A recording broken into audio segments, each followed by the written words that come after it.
the Sports Betting Network. The numbers told the story, they always do. It's one of those idiots who believe in analytics. This is a numbers game with Gil Alexander on VSiN. It is a numbers game here on a Tuesday. Matt Brown in for Gil Alexander. Kelly Bidlin on the desk with me as always. Wonderful show. Of course, we will review last night. Is Russ not cooked after all? Is Russ actually doing the cooking? That's one of the things we've got to talk about. For That's sure. right. We got to talk about is the absolutely over for the World Series. And, you know, history tells us that the World Series is over. What a bummer for Fox. They got the two biggest markets in the world, and they're just going to have to... Maybe 4 games. Maybe 4 games in there with that. We'll talk to Drew Dinsick, Will Hill, Paul Sporer. We got a action-packed show for you here today. But, man, let's go ahead and get to what we saw last night in the World Series. And, Kelly, this is a really big bummer, I think, for baseball fans. You got the World Series you wanted. You got the Yankees. You got the Dodgers. You got the two most storied franchises in baseball. You get the narratives. You get everything coming into this one. And then the Dodgers take a 3-0 lead, 4-2 win. It was 4-0 until a 2-run jack in the 9th inning. So this was not even really that close, not as close as the scoreboard even dictated here. And no team has ever come back from a 3-0 deficit in the World Series. This has happened 24 different times that there has been 3-0 deficits. It has gone on to be a sweep 21 of those 24 times. It is ridiculously high how often this thing just gets done in 4. And those other 3 times, yeah, it was just done in 5. We've never even gotten to a game 6 in a World Series after a team has gone up 3-0 in this one. The Yankees have scored just 7 runs through 3 games. They are 4 for 20 with runners in scoring position. They've struck out 31 times in this series so far. Aaron Judge is yet to get it going, and it just looks like the entire team almost has that look of defeat on their face. When asked about it afterwards, of course, what they're going to say is what every team is going to say. Hey, we got to take it one game at a time. We can't win them all until we win the first one, et cetera, et cetera. But this is over. I feel bad for baseball fan. I feel bad for Yankee fan. I feel bad. I have no affiliation to Fox, but I feel bad for Fox. They're getting nothing out. You know, you get this thing that your thing is going to be this massive hit. You're getting nothing out of that. But this has been a forgettable World Series, and that's a shame, because when we look back on this World Series, sure, Dodger fan is going to remember the Freddie Freeman Grand Slam, and maybe someone who had the over is going to remember the Freddie Freeman Grand Slam. Yep. But after that, this is just going to be a forgettable World Series, and it's such a shame because we did get the Yankees and Dodgers. Yeah, I think it's really that. We make those jokes every year about watch it be Yankees-Dodgers or something like that, and you actually get it. And with, man, the star power you had on this team and the home run hitters that we thought we were going to watch be able to duel all series long and to get to this point. Yeah, it's kind of sad. It's kind of sad. But, you know, the Dodgers are getting it done by the long ball, right? The Yankees still have that opportunity. I guess they could still make it a thing here. Like you said, though, history not in their favor. You can get over 13-1, though, if you want to go against history. Yeah, I'm glad we didn't bet leans yesterday, because lean towards the over in this one. Instead, Walker Buehler goes out and was absolutely phenomenal. And listen, Walker Buehler always had it. You were talking about a dude that was a first-round pick and one of the biggest prospects to come into baseball whenever he came up, and he just battled injuries and just wasn't the same, right? But he looked as close to the Walker Buehler of old as I've ever seen last night. Was just absolutely dealing, everything working for him. Goes 5 innings, just gives up 2 hits, strikes out 5 in those 5 innings, and you were just watching him mow through that lineup over and over and over again. They go to the bullpen. This bullpen for the Dodgers has been absolutely phenomenal as well. So you kind of knew the door was going to get shut. And here we are with a game 4. And what can you do but other than think that the Dodgers are going to close it out? Yeah. Even with a bullpen game. What would lead you to believe that they aren't going to get it done? I mean, the way they're hitting the ball right now, too, is really impressive. Freddie Freeman, hopefully. I didn't bet it, Matt. Of course, why would I bet this yesterday after we talked about it on the show? But Adam Burke coming on, talking about even money not being short enough. Freddie Freeman steps up there, hits a 2-run shot in the first inning, down to minus 1,800 now to be your World Series MVP. I mean, this would have to go 7 regardless of who wins it, right? For him to not win, yes. possibly? Yes. Like, even if it's another Dodger, they'd need more games to get there. Yeah, this is all but over as well. The only thing that could happen with having to win 1 and 4 is they did have to go through a decent amount of bullpen pitchers last night for the Dodgers. So maybe Dave Roberts just looks at it tonight and says, hey, we'll not punt the game, but if it goes our favor, it goes. If it goes our way, it goes our way. But we're just going to kind of go through the motions here, and we've only got to win 1 of 4. That is kind of interesting because it is a planned, you're talking about a planned bullpen game, but if you used more arms than you thought you were going to last night. 6 different bullpen pitchers last night. If you needed more than you thought last night, like, do you maybe try to have a guy go a little longer to start this game just in case, right? To have those other pitchers ready to go if this does get extended. That's kind of interesting to think about, actually. Yeah, you look at this, and even with it being a bullpen game for the Dodgers and not exactly knowing how they're going to tackle it, they're just plus 124. You know, like that's all it is on the line tonight. So, like, that was going to be my next question. Is this, given the history and what we've seen in the World Series, I mean, is that like, do we just have to play the Dodgers? I know. So do you just blindly? Would you say 21 out of 24 with the 21 of 24 have been sweeps? The other 3 were done in 5. We've never even gotten to a game 6.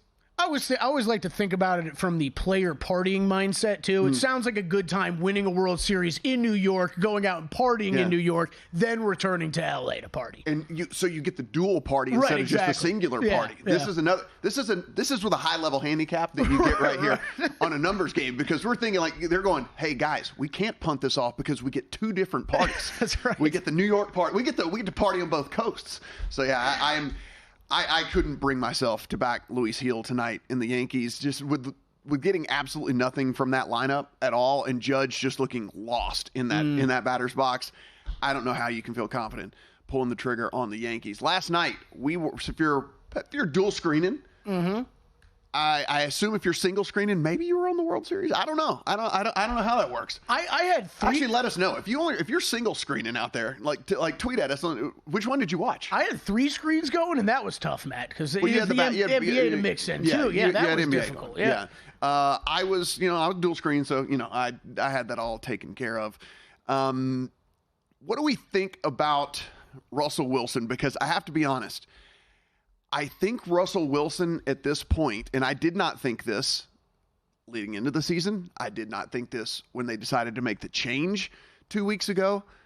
I actually think Russell Wilson gives this team a higher ceiling, because Russell Wilson is throwing the ball pretty well right now, Kelly Bidlin. And what that does is, if you're a Steelers team, which this was the point I was trying to make with the Steelers, is how confident would you ever be that Justin Fields is going to lead you back from a 10-point deficit in a game ever? Yep.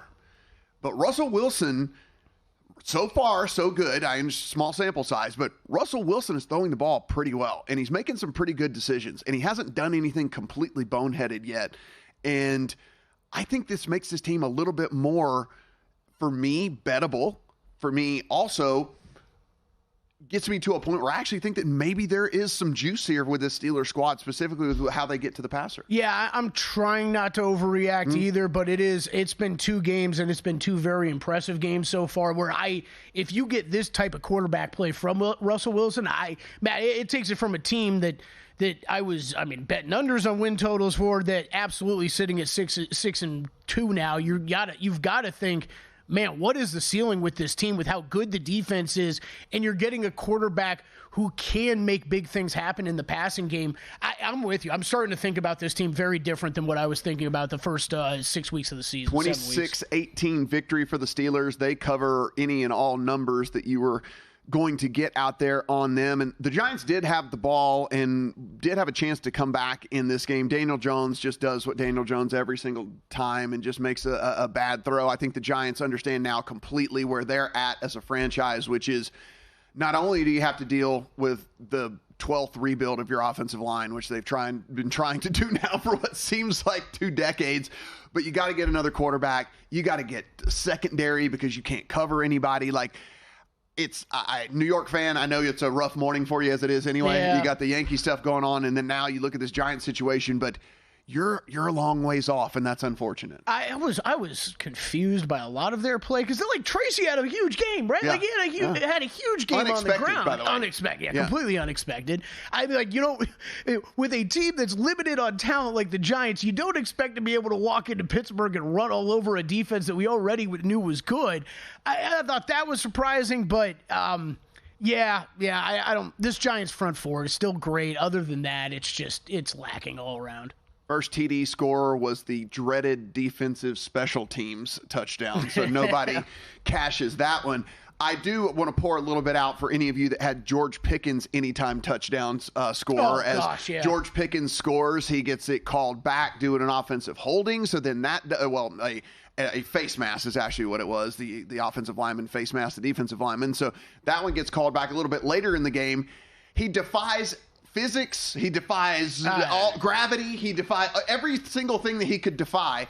Jumps up, catches the ball. I actually learned something in football last night for the first time because I wasn't sure. I thought the rules official was coming on to tell us because George Pickens' right foot actually tapped twice. I was wondering if this is where you were going. I thought he was coming in to tell us that, oh, no, that's good. There just has to be 2 feet, and the 2 feet can be 1 foot twice. But that is actually not the case. If it's a foot, a knee, it's crazy thing. Knee's fine, elbow, whatever. Yeah. The feet got to be 2 different feet. So, okay, when they came on to make that ruling, I was like, I think this doesn't count. Like, I think we've heard this before. If you tap the same foot, it doesn't work. But then you so rarely see it, though. You so rarely see it, and all I'm left wondering after. I'm like, well, what if he taps it like 3 times? Like, how many times are we at like a ridiculous amount of foot taps that this should just count as a catch? Exactly. This is what, and so I'm glad they came on and cleared that up because I got to be honest with you, I didn't know. I did not know that the 1 foot twice didn't count as 2 feet. But anyway, George Pickens, 2 different what seemed to be touchdowns. Hey, nice hit on your prop. Taken away from you. He did get over on his receiving cross. When we come back, some more NFL news, see if this affects how you were going to bet the games this week. Time. There's nothing more valuable. It's what drives everyone to make the most of every moment. We celebrate living large in the now.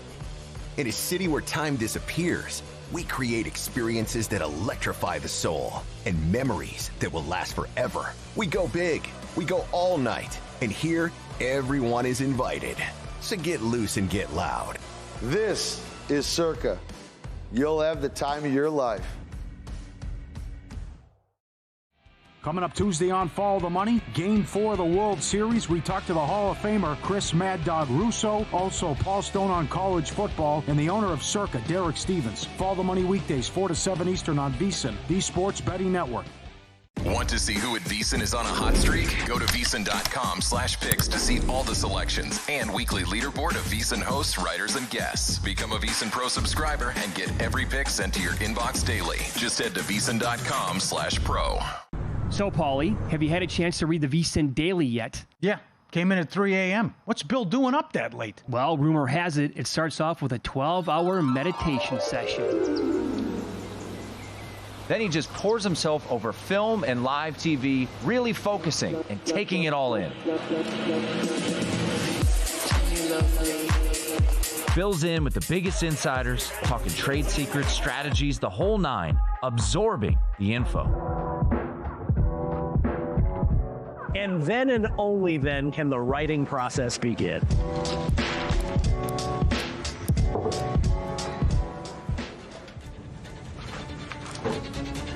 In Las Vegas, Bill's Late Night becomes your early morning. Wake up to the very latest betting insights in your inbox with the VSiN Daily. Sign up for free at vsin.com/newsletter.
Numbers Game on VSiN, the Sports Betting Network. It is a numbers game here on VSiN. Matt Brown in for Gil Alexander. Kelly Bidlin joining me on the desk as always.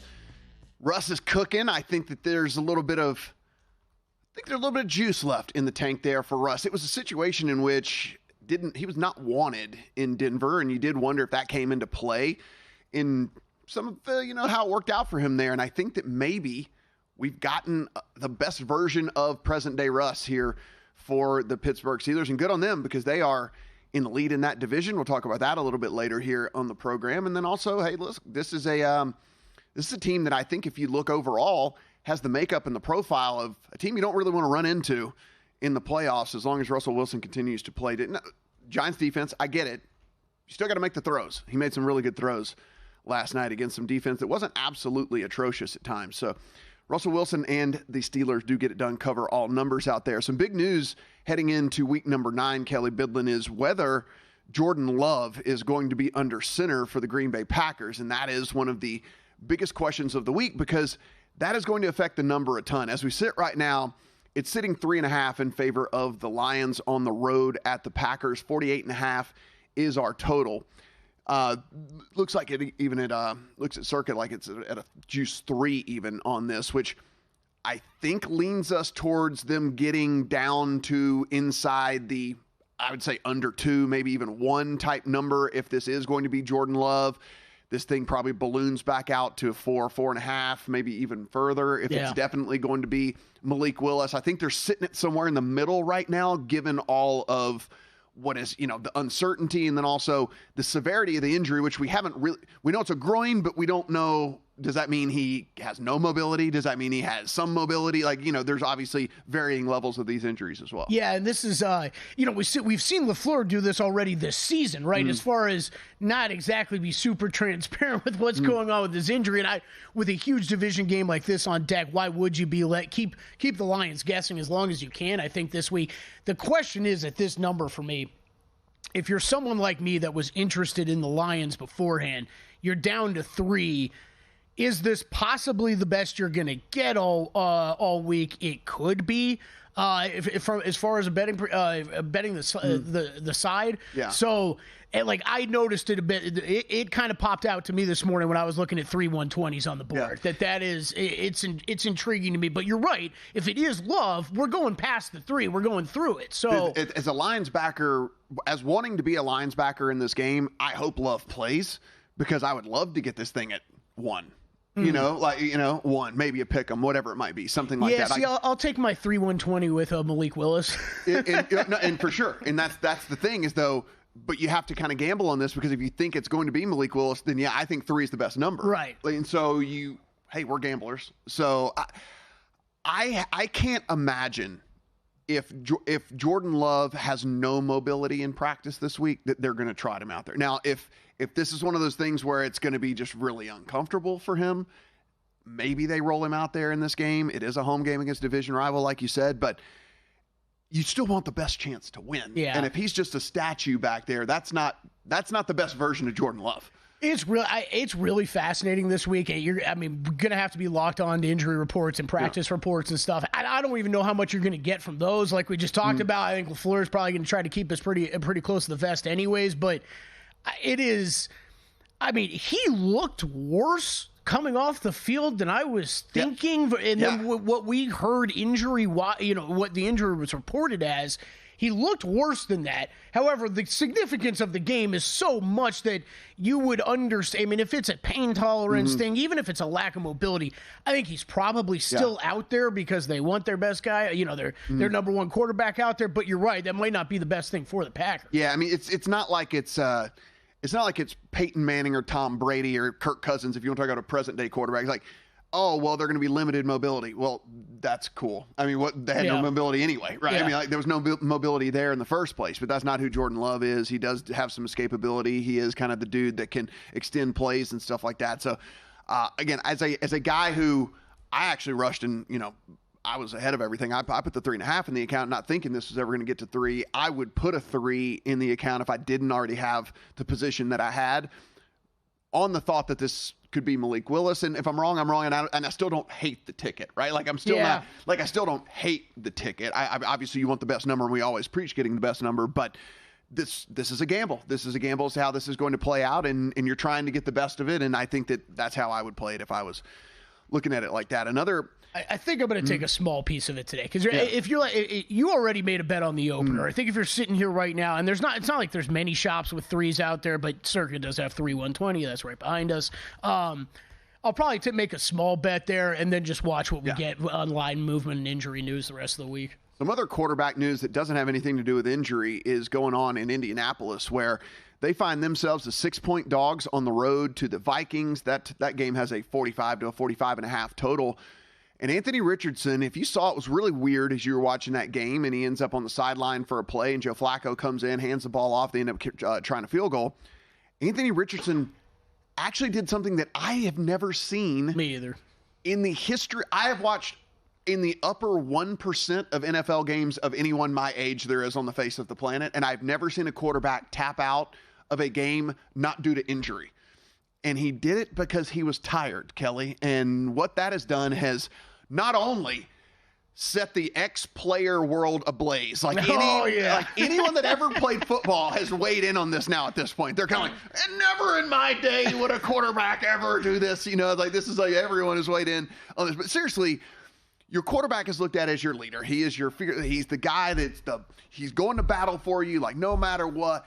The fact that you were tired and you decided you needed to come out for a play because you were tired, unbelievable. And what message does that send to the rest of that locker room as to what type of player and what type of leader you are? I don't know what the Colts do right now. They're in a really tough spot. Bad spot. I think that anybody making rushing to judgment on either side of this Anthony Richardson thing, I think you got to keep two thoughts in your head. You did draft this guy very high. I think they have said multiple times, right, they're going to see this through with him and give him the opportunities to grow as a starting quarterback. So are you going to stick to what you said, or are you going to turn the keys over to Flacco with a team that is in the playoff hunt that they've got some pieces? So, like, yes. I get both sides of the argument. I think that if you have your feet kind of dug in the sand on one side, I don't think you're thinking about other things. But look, the Richardson thing, I took a Flyer MVP ticket on him during the offseason. The ceiling is there.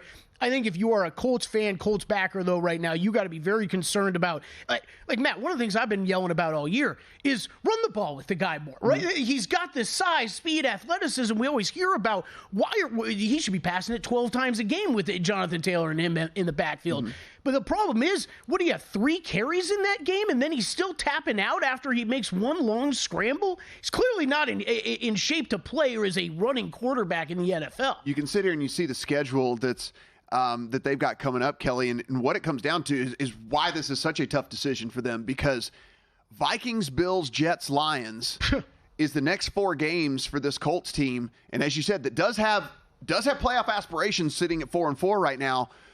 Do you roll Anthony Richardson back out there, or do you go with what I think if you honestly got in that room and you were a fly on the wall, they probably think they have the best chance to win with Joe Flacco under center. If you lose 3 of these 4 games, even 2 of these 4 games, it's going to be an uphill battle. Then at that point, you got to try to do whatever you can to get these done.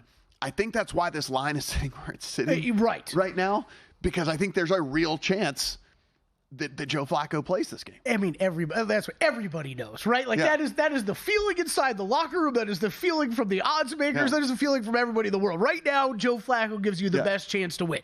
If we knew if this is going to be Richardson, this is over. We're seeing 5.5 some places. Yeah. This is 6.5, 7, right? Yeah, it's definitely the hook would come back on the 6 for sure, and then it might even hit 7. Maybe even might even hit 7. But this is definitely a real possibility, and so tough game to bet when you don't know in such a drastic difference of who is going to be under court. That's the thing, right? I mean, Anthony Richardson is good for a turnover, if not 2 a game. He is good for, a bonehead decision a game. And I think Flacco really does bring some stability to this team. Now you get Jonathan Taylor. I mean, like, this is not a terrible team. This decision, though, is holding me back from a bet right now. Because if I knew this was Richardson, I'd be laying 5.5 with the Vikings. Mm-hmm. You're talking them coming off of a bye, getting things right after a loss.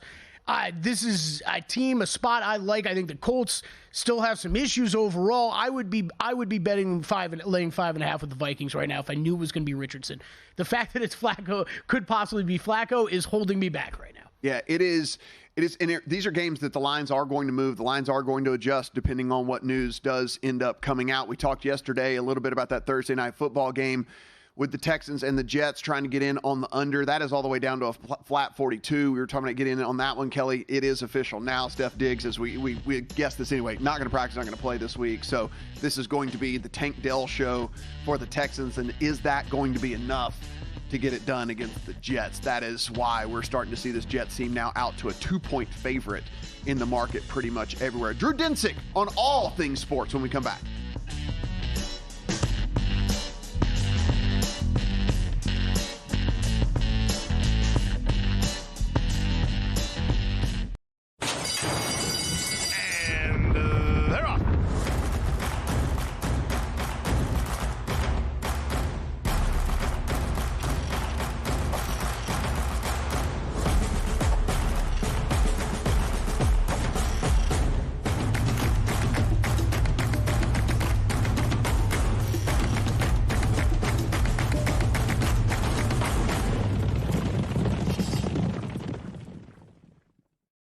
Sports betting game with VSiN's exclusive betting splits. Stay ahead with real-time market trends and track bet percentages on any matchup. Then uncover the edge by comparing them to the amount of bets placed to find out where the sharp money is headed.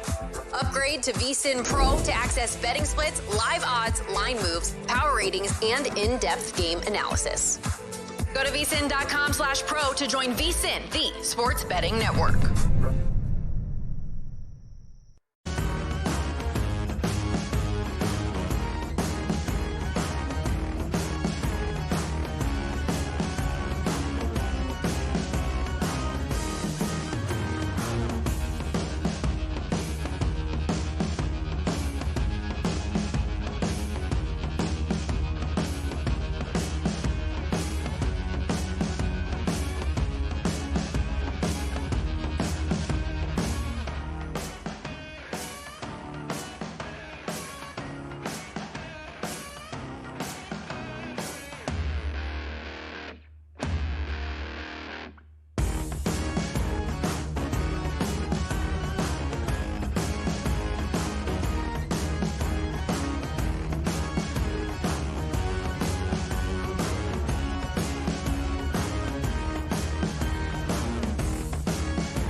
This is VSiN, the sports betting network.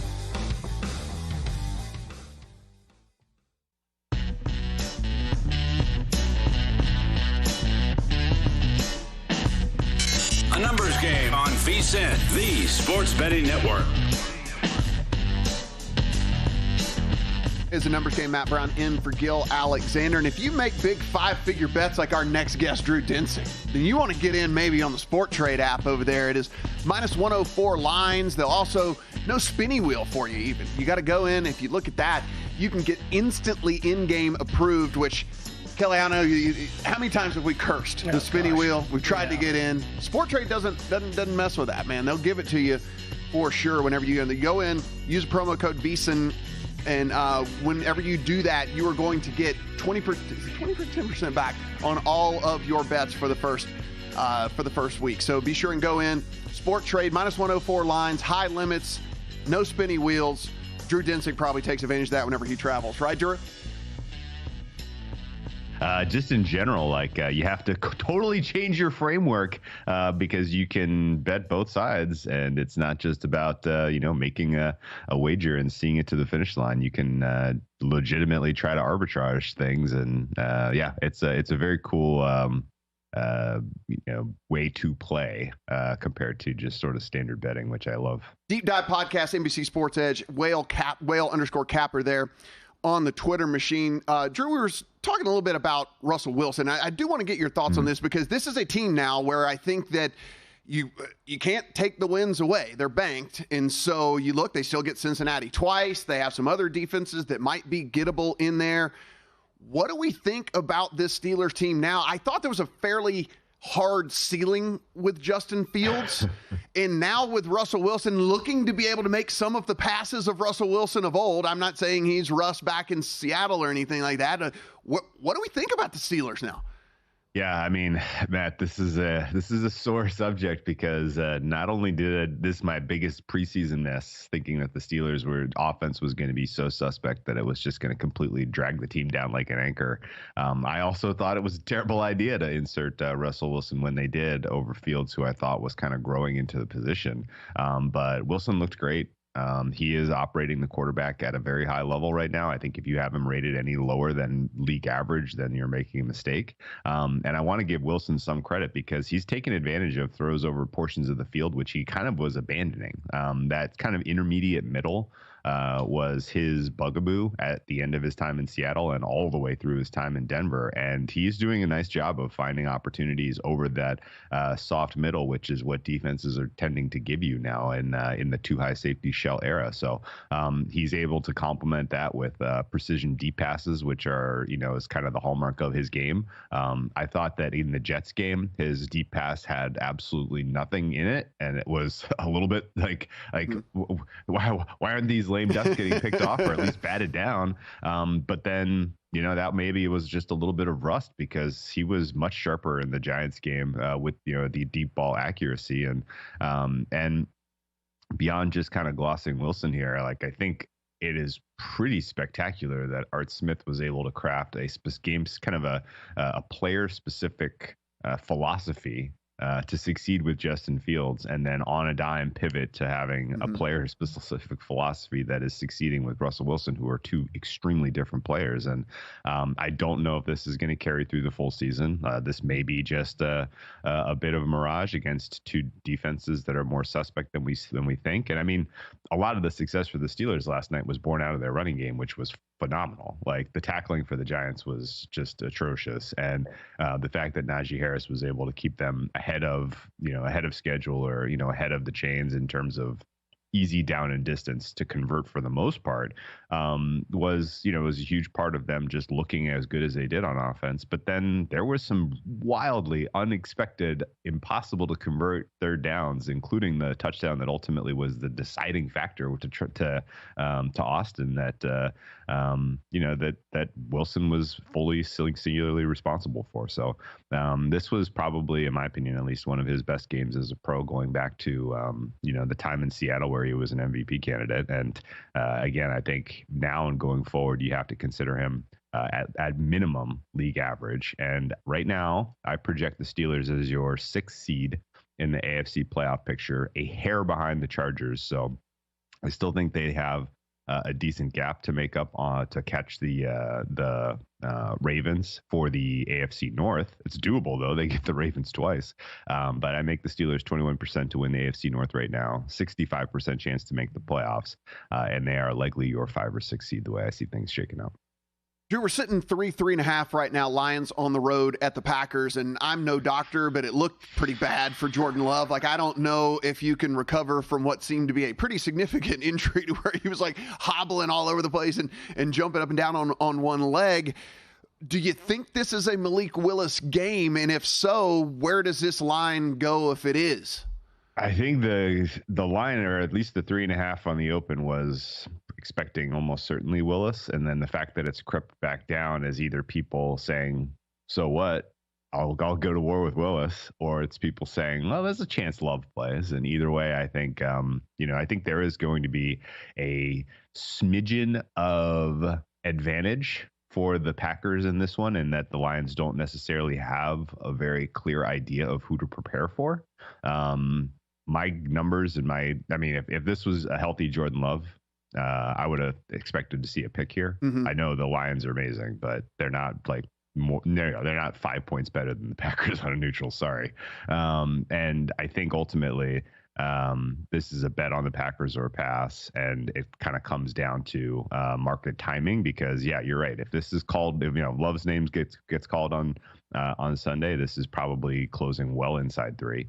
And if Willis goes, it's probably right around 3, but maybe, you're in like the -105, -110 range as opposed to, getting the +100 right now. So we'll see ultimately how this continues to mature. But I think this is the Packers as far as the side goes. Drew, want to hit NBA with you here at some point. What else did you like week 9 in the NFL?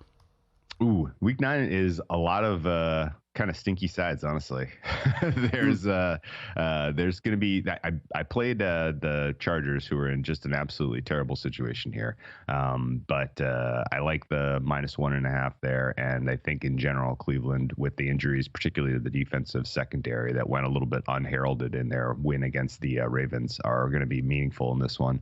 Chargers fully healthy offensive line should be able to tamp down the strength of the Cleveland pass rush. And I think in general, there's enough turnover-worthy plays in the Jameis Winston arsenal that are going to give the Chargers a chance to have some short fields and a little bit easier time offensively in this one. So Chargers for me is the first side that really stands out. I don't think Denver should be catching 9 points. That one should be inside of a touchdown, in my opinion.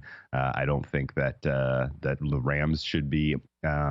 I think the Rams should be pretty clearly favored. I guess that's now moved across 1, so I can't say it. I don't think they should be dogs. They are favorites currently, but I'm on board there, as I'm expecting. Yeah, I know DK Metcalf is coming back, but the Seattle defense and the injuries they've sustained is pretty significant at this point.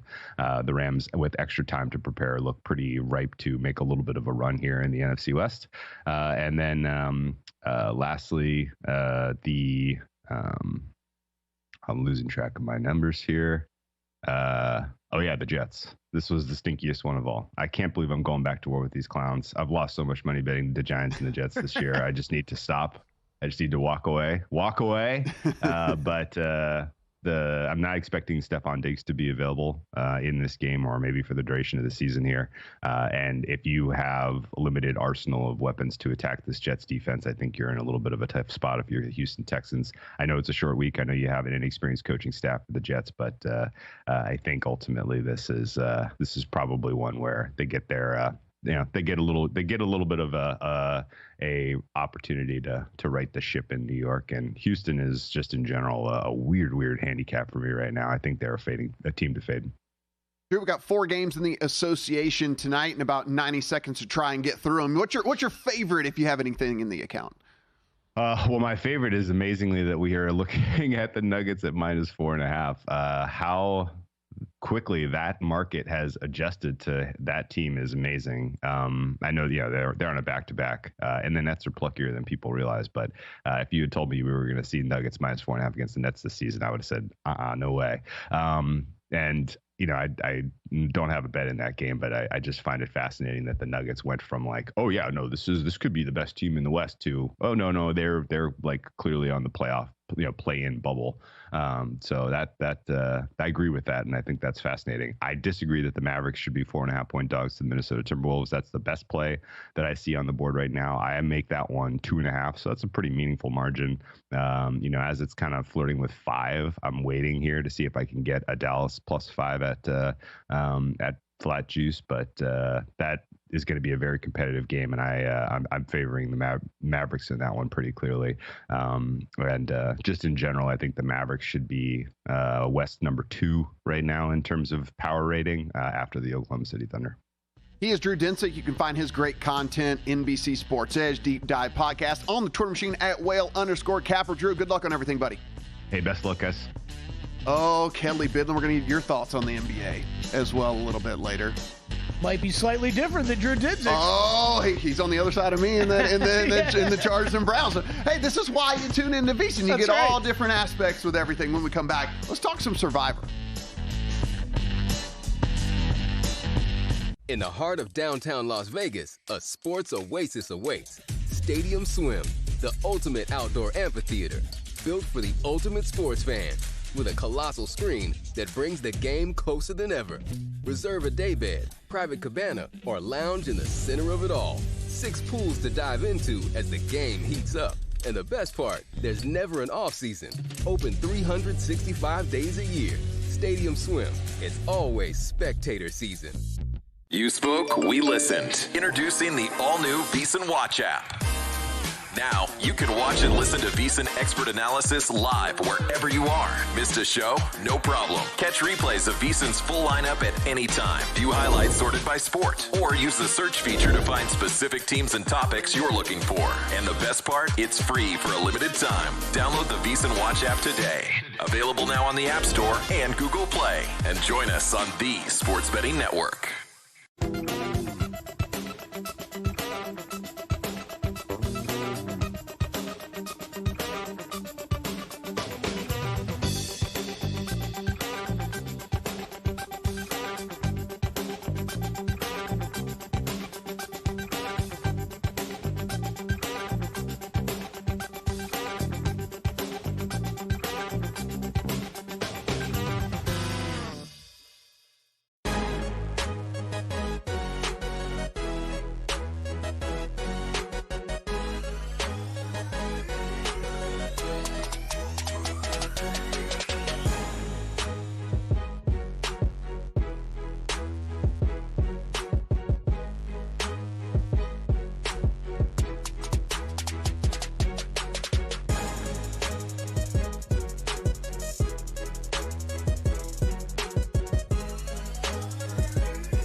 Game on VSiN, the Sports Betting Network.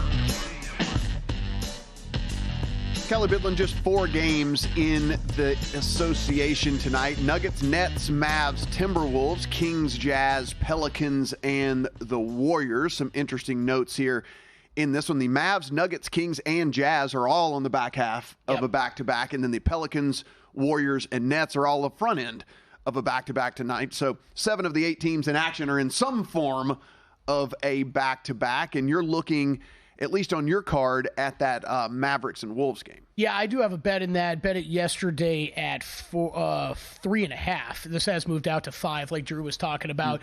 This is the importance of betting openers early in the season. The NBA, you're going to get a lot more favorable numbers usually. Openers and then closers, right? Yeah, we talked about this a lot yesterday when we went over the board.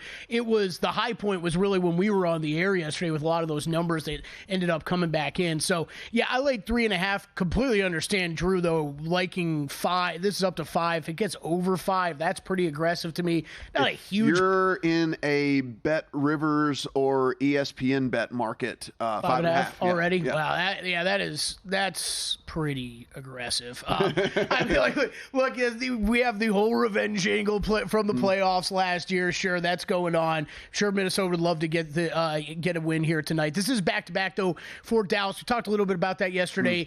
It still matters. Does it matter as much as later in the season? No, it doesn't. Still matters though. If that they got to. I always think about it just in this aspect, Matt, of just the travel itself, right? When you finish a game last night, hop on a plane so late, and I get into Minnesota so late, and then have to turn around and play a game. It's not so much about the wear and tear on the body; it's just the annoying travel. So going up there, Luka's been interesting. He didn't play in the preseason. He's had some glimpses where he looks great so far this season. He's had some other spots where he hasn't looked as awesome. So the bigs that Dallas has been able to incorporate into this team going back to last year that have played so well, they're going to run into Rudy Gobert tonight on the Minnesota side. You get the back-to-back 3 and 4 for the Mavs. The Wolves third in net EPM, estimated plus-minus to start the season so far. So even with that opening night loss that they took, still one of the better teams in the NBA. Should be a great game. I'm really looking forward to that one. Not a huge bet for me, but did lay the 3.5. Other games here tonight, I was interested in the Kings. This number's kind of run out as well, though. Like you said, both of those teams coming off of back-to-back last night, Kings and Jazz meeting there in Salt Lake City tonight. That was a lean for me towards the Kings on that number when it opened yesterday.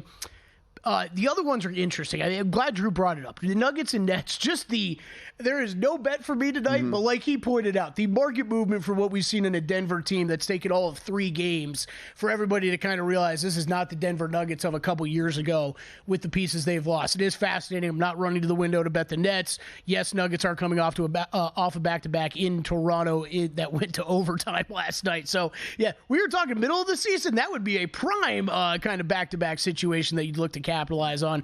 And then Pelicans Warriors, we're going to have Steph Curry miss the next couple of games, so it takes a lot of the luster out of that game tonight. One of the things I first pulled up was just to look at what Draymond's assist prop was.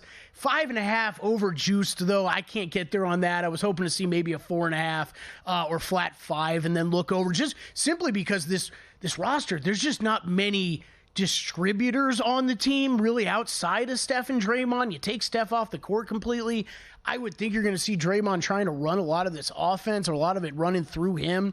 The total's kind of where I expected to. I was interested initially in the under, or a team total under on Golden State, but I think this is going to end up being a stay away for me. Hate to break it to you, Lakers fans, not going to go undefeated.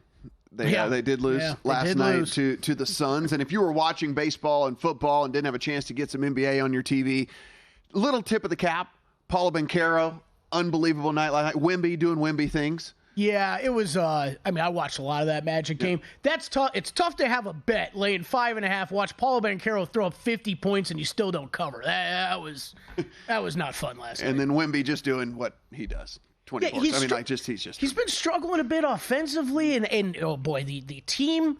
I've got a lot of tweets about this. Defensive player of the year. The number is coming back because the team defense is not playing well. This was the big issue last year when we talked about Wemby versus Rudy Gobert. You are seeing plus money on Wemby now because the team defense, the defensive numbers, even with Wemby on the court, are not very good right now for San Antonio, at least before yesterday's game. So just something to keep in mind when you are seeing these odds come back out. But yeah, 20 rebounds, not bad. It's not a bad night. If you're listening to us out there and you'd actually like to see what we look like and see what these guys look like here sitting on this desk at the largest sports book in the world in Las Vegas at Circa, we got an all-new app that you can do that. The VSiN Watch app makes it easy to listen or watch our pretty faces there on the VSiN Watch app. You can get it for Apple, you can get it for Google, and it's absolutely free for a limited time. So go in. You also get the replays of the shows as well. And so you really want to take advantage of this. We listened to the people out there. The one thing that everyone was screaming about when we got rid of the app the first time was, guys, that was how I listened. That was how I watched. Well, guess what? It's back and it's free for a limited time. So go in, make sure that you take advantage of this. It is for Apple. It is for Google as well, the VSiN Watch app.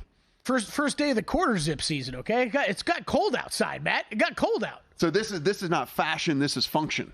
Is what you said. What you got? I mean, a little bit of both. Come on. Yeah, come on. Oh, I didn't know if this was this was a look for you. Well, I mean, it's quarter zip season. It is during the winter. Typical look for you. How many quarter zips you got? Like 3 or 4. That's it? Yeah, that's it. You got to have one for each day of the week, like Von Brinkle has the fishing shirts or whatever. Yeah, that's a good call. 3 or 4 in the rotation, though. Yeah, in the rotation. Yeah, you got to keep those going like that. All right, so we said we would talk some Survivor today, and I do want to talk to some Survivor today because, look, we're down.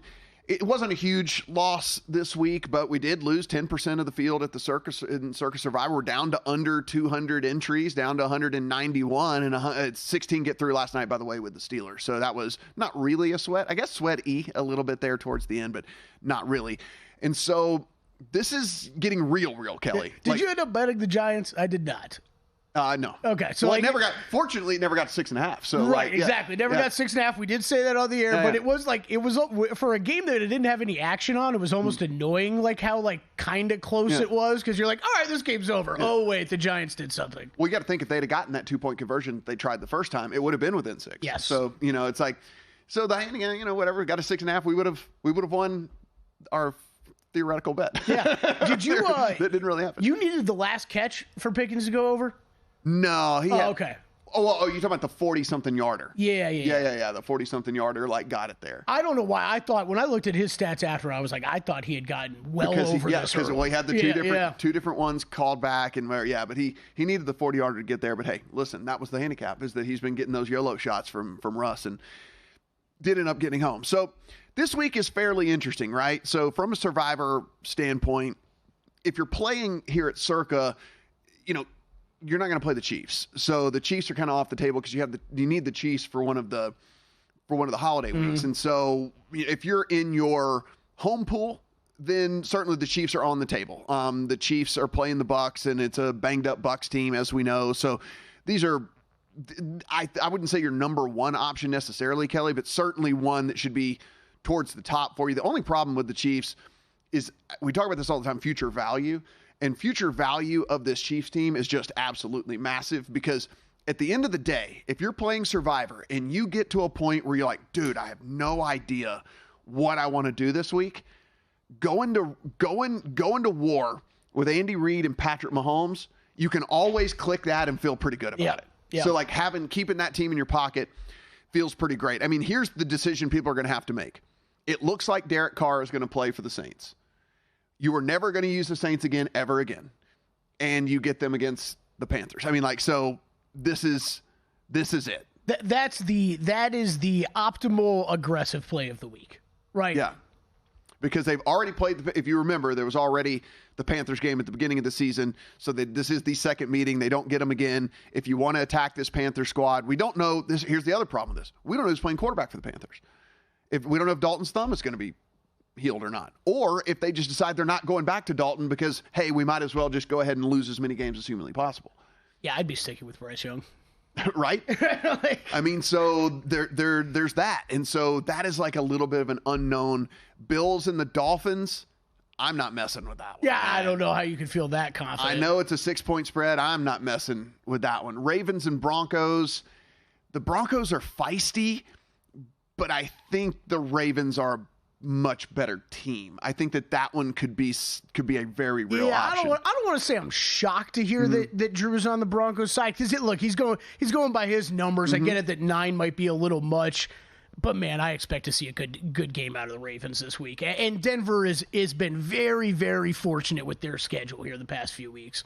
Cincinnati, who's just like basically wiped out the whole survivor pool, has the Raiders this week. So like, if you want to go that route, I can't imagine. You want to join the rest of us? Join the rest of them. They got wiped out. Eagles against the Jags, I think, is going to be pretty interesting as well, because this Jags team could be without Brian Thomas, definitely going to be without Christian Kirk. So you're going to be really thin at the wide receiver position. Yeah, just I hear you. Eagles, I don't know if I'm ready to fully trust them again yet. That's the only problem. They look good, man. What are we talking about? How are you not going to do this? Will Hill, talk some baseball when we come back here.